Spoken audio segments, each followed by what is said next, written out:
Hello everyone, welcome to this video where we are going to express y as a percentage of x. This means that this will be the configuration. Okay, knowing this is important because then I would know which one will be my numerator, which one will be my denominator. In this case, y as a percentage of x. And this will be how it looks like. Okay. The next thing to take note would be that every time when we express one quantity as a percentage of the other, we must ensure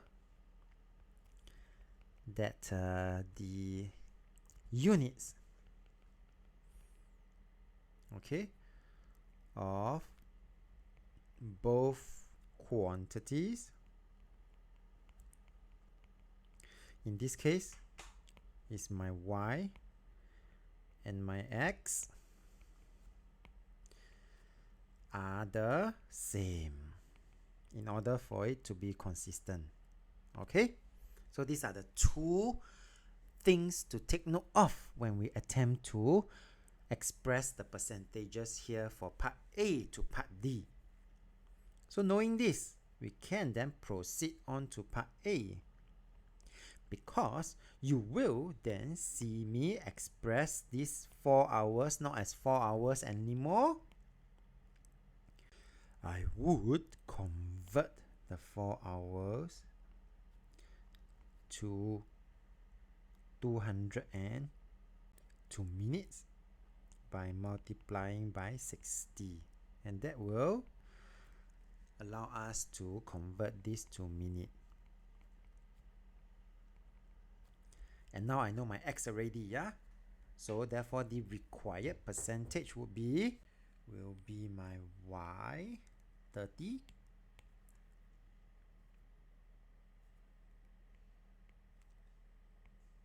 over my x 240 multiplied by 100%.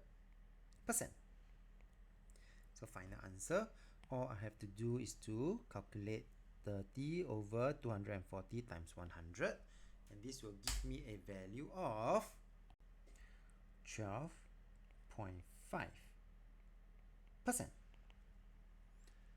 Alright, let's continue to do part B. And part B, again, the units are different. So you would see Mr. Tan here having to convert 3 liters into milliliters, which will be 3 multiplied by 1000. That will give me milliliters, 3000 milliliters, and therefore applying what we already know, this will simply be 120 over 3000 multiplied by 100%. Again, I just need to make the calculation for this. 120 over 3000 times 100 in order to get my percentage, and that will be 4%. Okay, let's continue for part C,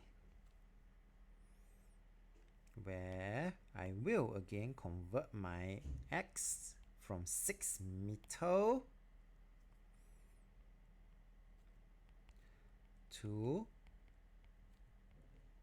600 cm, so that with my y as 95 cm, that will be 95 over my 600 multiplied by 100%. Again, I would just need to make the calculation for this, and this will be equals to 15.8 0.33%. This is to 5 sig fig, followed by final answer 15.8% to 3 SF. And for the last part, part D, replicating what we have learned thus far, 5 kg. What are we going to do first? Yep, we are going to convert 5 kg to 5 times 1000 so that I can convert it to gram.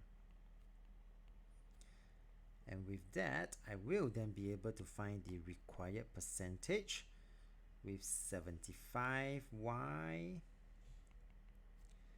going to over my x 5000 and multiplying by 100%. This will give me a value of 1.5%. And the 1.5%, the 1.5 is 75 over 5000 times 100. With that, we have come to the end of this video. So if you like this video, do give it a thumbs up. Thank you for watching and have a nice day.